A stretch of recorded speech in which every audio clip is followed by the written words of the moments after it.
On September 10, 2025, at approximately 12:10 p.m. local time, conservative activist Charlie Kirk was fatally shot while speaking at Utah Valley University in Orem, Utah. The event was part of his American Comeback Tour, where he aimed to rally young conservatives and speak on political and cultural issues. The shooting occurred only minutes after he took the stage at the university's outdoor amphitheater. Witnesses reported hearing a single loud crack echo across the venue, followed by Kirk collapsing as the crowd erupted into chaos. The gunshot was later determined to have come from a building roughly 200 yards away, the Losey Center, which overlooks the amphitheater. The bullet struck Kirk in the neck, and he fell to the ground as audience members screamed, ducked for cover, and scrambled to evacuate. Bystanders and security personnel rushed to his side, but the injury proved fatal almost immediately. Cell phone footage circulating online captured the shocking moment, showing Kirk's head jerk violently as the bullet hit, before blood became visible on his shirt and face. The immediate aftermath was one of fear and confusion. Students and attendees were seen diving behind benches and rushing toward campus exits, unsure if more shots would follow. University security ordered a campus-wide lockdown, and heavily armed law enforcement, including SWAT teams, the FBI, and the ATF, quickly swept the buildings in search of the shooter.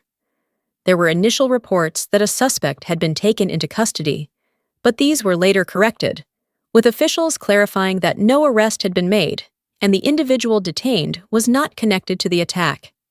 As of now, the shooter remains unidentified, and the investigation is ongoing.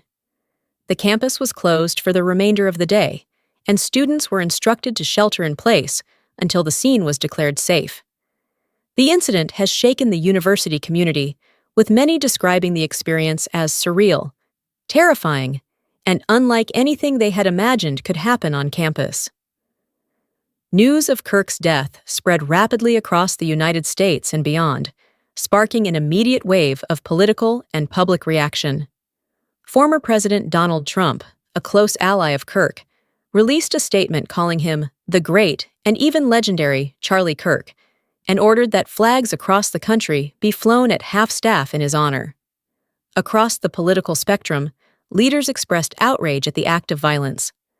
House Speaker Mike Johnson, Democratic leader Hakeem Jeffries, former President Barack Obama, and former Vice President Kamala Harris all issued statements condemning political violence and calling for a return to civility and safety in public discourse.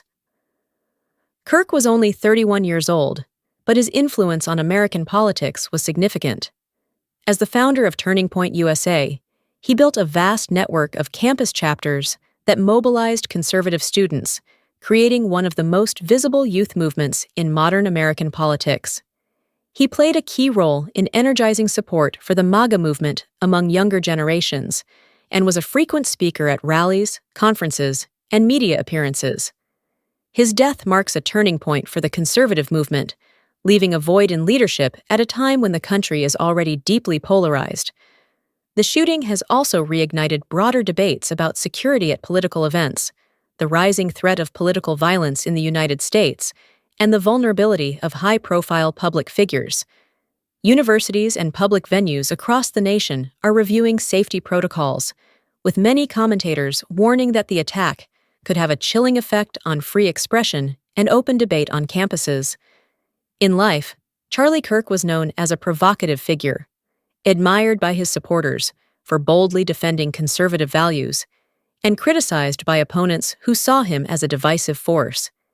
In death, he has become a symbol of the dangers facing public figures in an increasingly volatile political climate.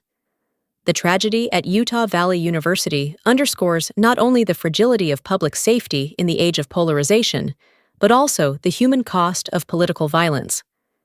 As investigations continue, the nation mourns a prominent and controversial voice, silenced in an instant, and questions remain about what this means for the future of political dialogue in America.